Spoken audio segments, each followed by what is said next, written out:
Dari semalam loh Bu, masa aku menjemuri pun nggak bisa. Dia miskin nggak tahu diri, orang tua ini tengok loh. Berikut ini video viral dua wanita ngamuk kesal lempar cucian tetangga. Mereka tak terima jika jemuran dipakai hingga mengatai tetangganya tersebut dengan sebutan miskin. Aksi keduanya terekam kamera dan viral di media sosial.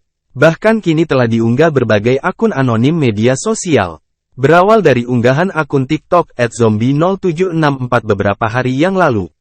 Video viral tersebut sudah FYP di TikTok hingga ditonton ratusan ribu kali. Dalam unggahan video viral tersebut tak diberikan keterangan apapun. Hanya saja tertera emotikon menangis dan sejumlah tagar. Terlihat dalam video viral, seorang wanita menggunakan penutup kepala menjemur pakaiannya. Lalu tiba-tiba datang dua orang wanita lainnya. Wanita tersebut mengaku kesal karena jemurannya dipakai. Dari semalam pun ku bilang, jangan jemurnya di rumahku.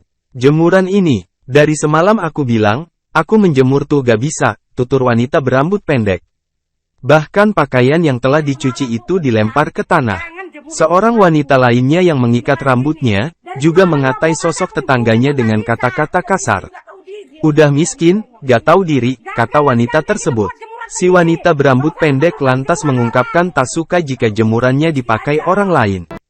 Jangan kayak gitu, gak usah numpang-numpang jemuran orang, jelasnya.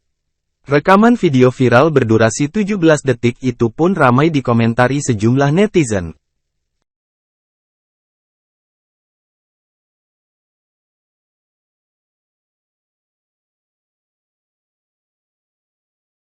Terima kasih sudah nonton, jangan lupa like, subscribe, dan share ya!